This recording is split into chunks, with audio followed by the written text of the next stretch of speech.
రాజ్యసభ ఇస్తారు, ఎమ్మెల్యే ఇస్తారు, ఏమైనా అడిగినా ఇచ్చారు, వద్దని చెప్పారు. ఆయన నన్ను ఒక తమ్ముళ్ళలాగా బాగా చూసుకున్నారు, అభినందించారు. అలాగే నారా చంద్రబాబు నాయుడు గారు మిమ్మల్ని ఎంతో గొప్పగా గౌరవించారు, అది మీకు తెలుసు. మీకోసం 2 లక్షలు నా ఓన్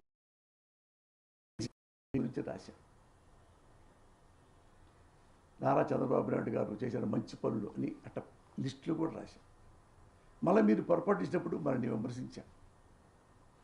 దాని గురించి ఇప్పుడు నాకే బాధ అయితే ఏం లేదు. కానీ నేను ముఖ్యంగా రాజకీయ నాయకులందరికీ నేను నమస్కారం చెబుతూ, ఇన్ని సంవత్సరాల పాటు నన్ను ఆదరించారు.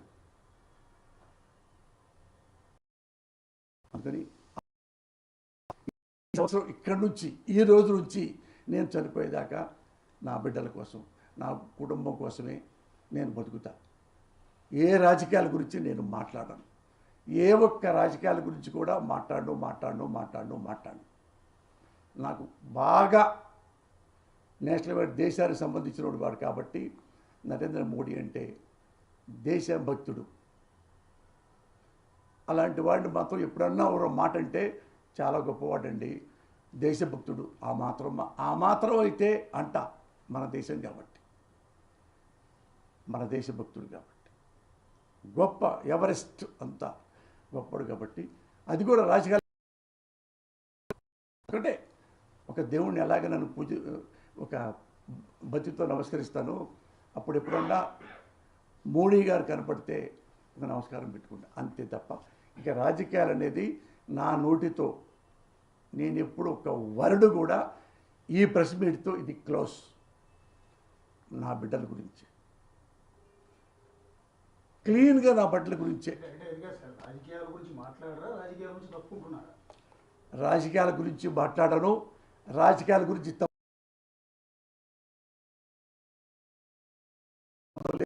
ఏ నాయకుడి గురించి నేను కామెంట్ చేయను, మంచి చెప్పను, మాట్లాడను. మీ ప్రెస్ మీట్లో ఎంతమంది ఉన్నారో, మీరు ఎంతోమంది డజన్లు జర్నలిస్టులు, వాళ్ళందరూ నాకు తెలుసు. అందరూ TV5 బిఆర్ నాయుడు అయితే ఏంటి, రాధాకృష్ణ అయితే ఏంటి, చివరికి ఆయన కూడా నా మిత్రుడే, చనిపోయిన రామోజీరావు, వీళ్ళందరితో ఏదో పెద్ద సంబంధాలు ఉన్నాయి, వాళ్ళందరూ ఉన్నాయి. వాళ్ళందరికీ మళ్ళీ చెప్తున్నా, ఇంతమంది ఇప్పుడు ఈ ఒక జర్నలిస్ట్ అశోక్ అడిగాడు, రాజకీయాలు ఏమన్నారు,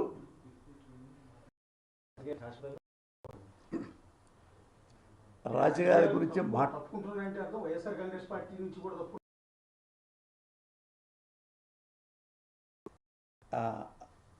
ఇంకా క్లియర్ అరటిపండు వదిలించినట్టుగా నేను ఈ దేశంలో ఉన్న ఏ పార్టీ గురించి ఇక నేను మాట్లాడను.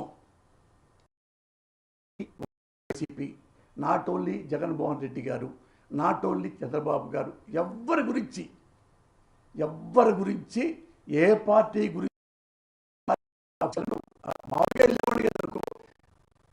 ఏ వచ్చినా సరే, టీవీలో వచ్చినా నా బ్రెయిన్లో వచ్చి రాజకీయాల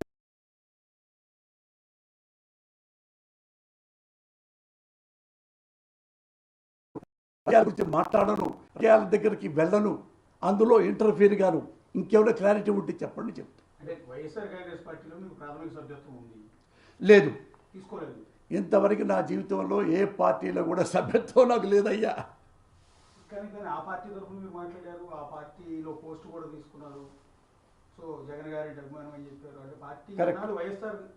జగన్ గారంటే ఇప్పుడు దాకా కాదు, నేను చచ్చిపోయేదాకా జగన్ గారిని అభిమానిస్తా. నన్ను అంతగా ప్రేమించాడు. తీసుకొని ప్రాథమిక సభ్యత్వం ఉండదని మీరు చూడండి. నేను ఎప్పుడు ప్రాథమిక సభ్యత్వం నన్ను ఎవరు అడగలా. నేనేం చేస్తానంటే చెప్పాక ఓటర్లాగే స్పందిస్తా. ఈయన బాగున్నాడు, ఈయనకి సపోర్ట్ చేస్తా, ఆయన బాగాలేదు సపోర్ట్ చేయను. ఓటర్ ఉంది. ఇప్పుడు రామారావు గారు అప్పుడు దాకా లంచాలు ఇచ్చారు, ఎవరు కాంగ్రెస్ వారు. ఈయన రామారావు మంచోడట, రామారావు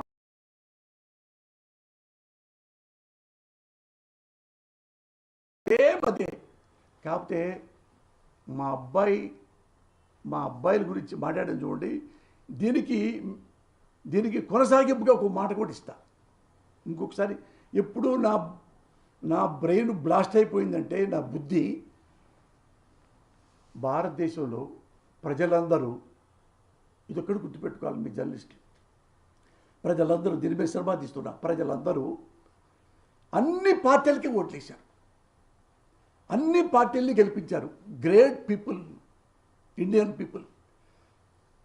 బెంగాల్ ఆ మూలకి వెళ్తే మమతా బెనర్జీని ఓడించారు, ఆమెను గెలిపించారు.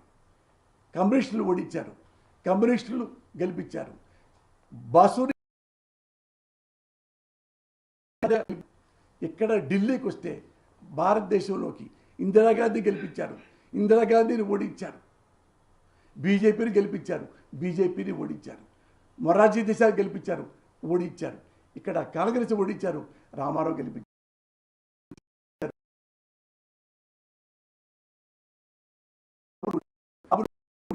జగన్ గెలిపించారు, జగన్ ఓడించారు, మళ్ళీ బాబుని గెలిపించారు. అక్కడ నవీన్ బాబుని గెలిపించారు, మళ్ళీ వచ్చి బీజేపీని గెలిపించారు. ఎందుకు ఎంతమంది పార్టీల్ని అధికారంలో తెచ్చి వాళ్ళకి ప్రభుత్వపు తిప్పి మమ్మల్ని సేవ్ చేయండిరా, సర్వీస్ చేయండిరా, మాకు సేవ చేయండిరా అని చేశారు. ఎందుకు ప్రజలు అడుగుతావా, ఎందుకు నువ్వు మన బీజేపీకి వేసి మళ్ళీ ఆయనకి వేసావు అంటే, ప్రజలకు ఏం కావాలంటే, నువ్వు ఇన్ని మంచి పనులు చేస్తారని చెప్పి నీ మాటలు నమ్మి ఎలక్షన్ క్యాంపెయిన్లో మీకు ఓట్లు వేసాం. 6 నెలల్లో నీ భాగవతం బయటపడింది, మాకు సరిగ్గా చేయలే. అందుకని ఈడే బెటర్ ఉన్నాళ్లలో వాడికి వేసాం. వాడు ఇంకా సన్నాసిగా ప్రవర్తించాడు, వీడి బదులు వాడే బెటర్, వాడికి వేశారు. సేమ్ నేను అదేనయ్యా. సార్ భూషణ్ గారు, 40-50 ఏళ్ల పాటు మీ కుటుంబం కోసం ఆలోచించకుండా ఉన్న మీరు ఒక్కసారిగా ఇప్పుడు ఆలోచించడానికి గల కారణం ఈ మాటలేని ఇంకేమైనా ఉన్నాయి? తల్లి సాక్షికి ఏమి లేవు. నేను ఇంకో తప్పు చేసి నేను చెప్పమంటారు, అది కూడా చెప్తున్నా మీకు. మీరు నన్ను ఒక ఆప్తుడిలాగా, ఆత్మ బంధువులాగా నన్ను ఒక 35 ఏళ్ళ నుంచి చిన్న బచ్చాగాడైనా సరే నాకు గొప్పగా నన్ను చేపించారు, పైకి తీసుకొచ్చారు. మురళి బాగా మాట్లాడతారు అనేది మీ వల్లే, మురళి సిన్సియర్గా ఉంటారు మీ వల్లే, మురళి లంగా పనులు చేయరు మీ వల్లే, మురళి డబ్బులు తీసుకొని పార్టీలు మీ వల్లే. మీరే అన్నీ తిడుతుంటే పోస్తాని ఎబ్బో డబ్బులు తీసుకొని ఆ పార్టీకి సపోర్ట్ చేశాడండి. అది ఎందుకు వెళ్ళలేదు? నేను చేయలేదు కాబట్టి. తాగి పడిపోయాడండి ముందాగి ఆ పార్టీలకు. నేను తాగను, నువ్వు పట్టుకోవాలి. మీ వల్లే నేను మంచివాడిని, మీ వల్లే నేను హానెస్ట్ని, మీ వల్లే నేను హంబుల్ని మీరు తెచ్చారు. అందుకని నేను మొక్కబట్టం లేదు అబద్ధం చెప్పడానికి, నిజం చెప్పడానికి. ఇప్పుడు చెప్తానండి, మా అబ్బాయి ఇంత మాట అన్నాడు కదా, ఈ మాట చెప్పకూడదు అనుకున్నా, కానీ మరి జర్నలిస్టు నా ఫ్రెండ్ క్వశ్చన్ వేశాడు. ఇప్పుడే వచ్చానంటే నేను మా అబ్బాయిని మేనేజ్ చేశాను. ఎట్లా మా అబ్బాయి అట్లా అంటే నేను అన్నాను, అరే నా రాజకీయాలకి నీకేంట్రా సంబంధం, నేను రాజకీయాలంటే నాకు ఇష్టం రా. ఏమడిగాను మిమ్మల్ని, నేను పేకాడతానా, ఆ మాలెపడి తిరుగుతానా, పిచ్చి పిచ్చి వేషాలు వేస్తానా, నన్ను గుర్రపుర పందాలు వేసానా, ఏమి నన్ను ఇంటూ పైసా కూడా వేస్ట్ చేయరు కదా నాన్న, నాకు రాజకీయం అంటే ఇష్టం నాన్న అని. నీకెందుకు నాన్న, నువ్వు ఎన్నెన్నో పనులు చేస్తావు, నేను అడిగాను నిన్ను, నువ్వు వెళ్తావు కారు వేసుకొని, ఎక్కడికి రా అని అన్నాను. నాన్న నువ్వు మంచోడివి కాబట్టి నేను అనలేదు, మరి నన్ను ఎందుకున్నానో నువ్వు కామెంట్ చేస్తున్నావు అని వాడిని నోరు మూపించడానికి ట్రై చేస్తే, ఇంకొకసారి మాట్లాడిన తర్వాత నాకు ఏడుపు వచ్చింది. ఇది వాస్తవం నాన్న. మా అబ్బాయి నా మాటలు అంటే వాడు మనసులో ఏమొచ్చిందంటే, ఈయన ఓన్లీ నోరు మూపిస్తాడు కదా, 4 మంచి మాటలు మాట్లాడి అనేది ఆయన వాడి కళ్ళల్లో కనపడింది. గణేష్, బీటీవీ జర్నలిస్ట్, మీరే క్వశ్చన్ చేశారు చెప్తున్నా. నాకు తర్వాత ఏడుపు వచ్చింది, నా కొడుకును కూడా నేను నోరు మూపించానా నా రాజకీయాల కోసం. నా కొడుకు చెప్పే మాటలు అదే, నేను అప్పుడే వాడిని సారీరా అనకుండా వాడిని నోరు మూపించానా. నేను ఎందుకు నోరు మూపించాను? వాడు మాట్లాడింది నిజమే కదా, నన్ను ఎప్పుడు పట్టించుకోలేదు నాన్న అంటే ఐ క్రైడ్ లైక్ ఎనీథింగ్ అన్న. నన్ను మీకు తెలుసు కదా, నేను ఎవరికన్నా భయపడతానా, ఎక్కడన్నా పారిపోతానా, ఎడ తిరుగుతాను తెలుసుగా మీకు 24 గంటలు. మీకు తెలుసు ఒకటే, నేను ఎదవనో మంచివాడిని చెప్పడానికి ఒకటే ఒక మాట, రాజకీయాలు నిజాయితీగా ఉండంటారంటే